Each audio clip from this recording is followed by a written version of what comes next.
some of this stuff, I'm a tinfoil hat guy and think everything's conspiratorial, but everything's not a conspiracy.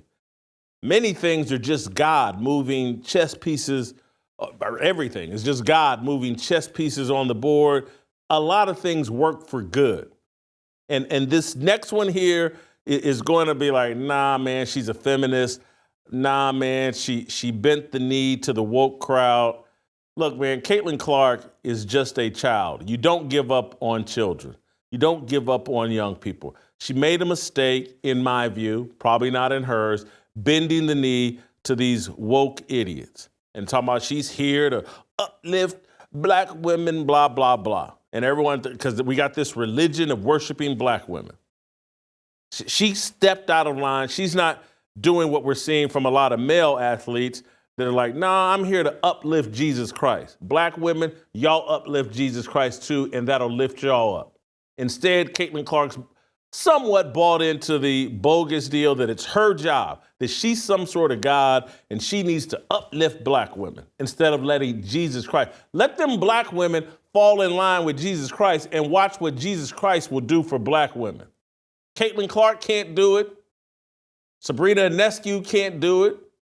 Breanna Stewart, these white women can't do it, nothing, and white men can't do nothing for black women either.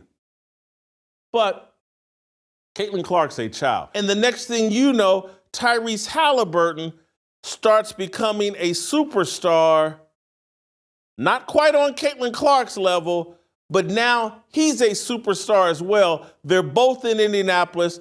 They're both in Indiana, the Hoosier state, the basketball state, where basketball reigns. And they both have a fan base filled with traditional Americans with biblical values, who believe in the nuclear family, who don't want to be a promoting any form of racism, anti-black or anti-white. How does this happen?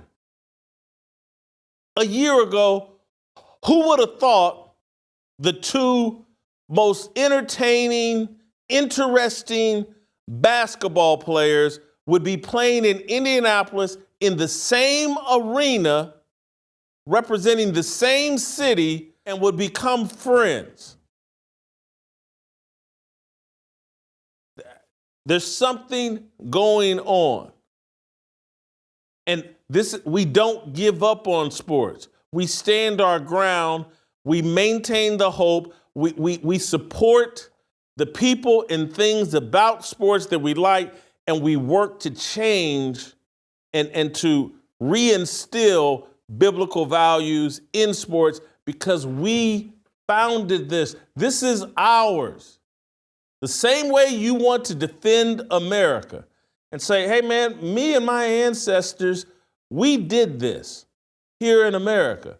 And I'm just going to let Somalians, I'm going to let Mexicans, I'm going to let any and every Indians come in and just change this entire culture? You're just going to turn it, run and hide? And just move further and further? Everybody's going to move to Idaho and Montana? Or do you fight and stand your ground? And I think sports are worth fighting for and standing your ground because help is on the way. I think Tyrese Haliburton and his friendship with Caitlin Clark, this is my hope, this is my prayer, is that she will never again bend her knee. She'll have this relationship and friendship with Tyrese Haliburton. She'll never spend another moment worried about, oh, I got to make sure I say things that please Angel Reese and Asia Wilson.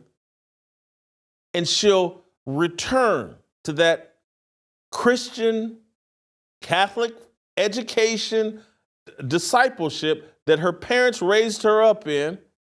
And she'll stand 10 toes down and quit trying to pander to a bunch of women, lesbians, black, whatever, that want to anoint themselves as worthy of worship. So I had a couple of different thoughts here as it related to what we saw last night from Tyrese Haliburton. I thought of Michael Jackson, and I thought of Thriller, and then I thought of the movie A Star Is Born. And mostly I thought about the remake. I did watch the original one with Barbara Streisand, I believe, and whoever was, but that was so long ago. I did happen to see this latest one, and I gotta admit, it's one of the few things recently, and I did enjoy it. Call me a simp, call me beta or whatever, but the music that whoever sung for Bradley Cooper, that music was good, and I gotta give Lady Gaga credit. She played a hell of a role.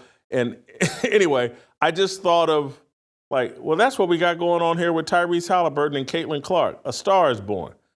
Tyrese Haliburton. And it was like adding Lady Gaga, and I can't remember the character that Bradley Cooper played. I can't remember his name. But the injection of Lady Gaga and her character to his music re-elevated, reignited his career. This dude had some demons. Anyway, it's a great movie.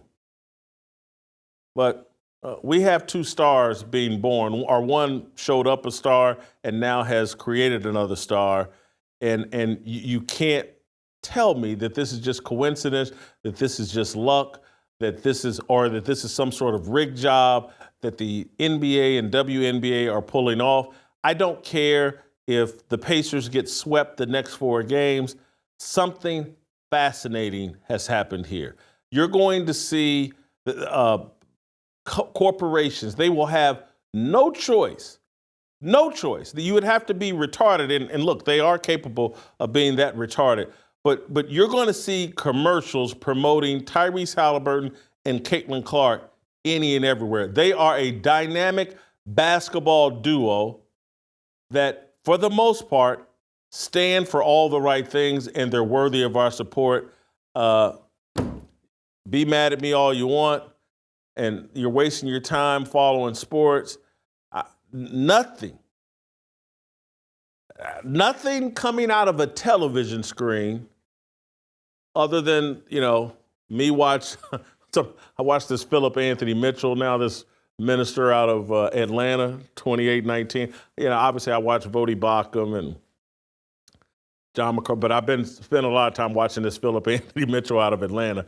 So other than that, other than sermons and sometimes I go to sleep with, they got these Bible readings that put you to sleep or whatever. But other than that, nothing gives me more satisfaction. Nothing gives me more nothing could keep me up the way I just tossed and turned all last night and dreamed about what Tyrese Haliburton did, memories of my dad and my brother and I going to the Indianapolis Fairgrounds to watch the Indiana Pacers and Darnell Hillman's afro, and me from Alex English to Billy Knight to Wayman Tisdale to whoever was the best player on the Pacers, Reggie Miller. No matter how much, it just brought back all kinds of great memories. And that ending last night just thrilled me to no end, brought me joy. And occasionally everybody needs that kind of joy. Everybody needs something to entertain them from time to time that brings them joy.